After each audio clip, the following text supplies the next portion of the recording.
As ações pessoais do Espírito. Quando estudamos sobre o Espírito Santo, encontramos diferentes compreensões dentro do cristianismo.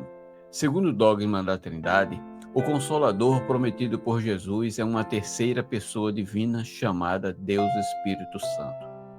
Um dos principais argumentos é que o Espírito fala, intercede, se entristece e pode ser alvo de mentira e, portanto, teria personalidade própria. Mas surge uma pergunta sincera e importante. O fato de o Espírito realizar ações pessoais significa necessariamente que ele seja um terceiro ser distinto do Pai e do Filho? Vamos refletir com calma e reverência nas Sagradas Escrituras. Realmente o Espírito fala. Mateus 10:20 diz: porque não sois vós que falais, mas o Espírito do vosso Pai é quem fala em vós. Ele intercede. Paulo diz em Romanos: o Espírito mesmo intercede por nós. Ele se entristece. Em Efésios 4:30 diz: não entristeçais o Espírito Santo de Deus. E ele pode ser também alvo de mentira, conforme Atos 5:13-34. A conclusão comum é: se realiza atos pessoais, então é uma pessoa distinta. Mas será que essa conclusão é obrigatória? Vejamos o espírito do homem, porque também ele recebe ações pessoais. Na Bíblia, a palavra espírito é traduzida do hebraico ruach e do grego pneuma. Essas palavras também são usadas para o espírito humano. Observe como o espírito dos homens recebe ações pessoais. O espírito de Faraó foi perturbado, o espírito de Ciro foi despertado, o espírito de Jó sorve o veneno, o espírito de Asaf desfalece, o espírito de Davi desfalece, o espírito de Isaías busca a Deus, o espírito de Nabucodonosor se perturbou, o espírito de Paulo se revoltou e o espírito de Paulo também ora e canta. Então, quando o espírito de Paulo se revoltou, por exemplo, foi uma segunda pessoa que se revoltou? Claro que não, foi o próprio Paulo.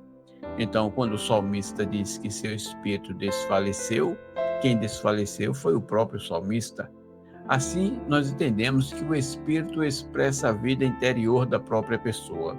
Seguindo essa linha de raciocínio, quando a Bíblia afirma que o Espírito de Deus fala, se entristece ou intercede, isso pode significar que é o próprio Deus falando, é o próprio Deus se entristecendo, é o próprio Deus agindo. Vejamos o caso de Ananias. Atos 5, 3 e verso 4 diz: porque mentiste ao Espírito Santo, não mentistes aos homens, mas a Deus. Pedro I diz que Ananias mentiu ao Espírito Santo e, em seguida, afirma que ele mentiu a Deus. O texto não menciona uma terceira pessoa sendo enganada, mas identifica o Espírito Santo com o próprio Deus. A conclusão é óbvia. A reflexão apresentada nesse estudo aponta para uma compreensão simples. As ações atribuídas ao Espírito não necessariamente provam a existência de uma terceira pessoa distinta. Assim como o Espírito do homem expressa o próprio homem, o Espírito de Deus pode ser entendido como uma manifestação do próprio Deus agindo. Quando Deus fala pelo seu Espírito, é Deus falando. Quando o Espírito intercede, é Cristo intercedendo.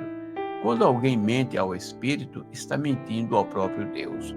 Então, as ações do Espírito são as ações do possuidor do Espírito. Isso nos leva a uma verdade consoladora. Deus não está distante, ele age diretamente. Cristo não está ausente, ele opera pelo seu Espírito. E onde o Espírito do Senhor está, ali está o próprio Senhor. Pense nisso e que o Eterno nos abençoe hoje e sempre. Amém.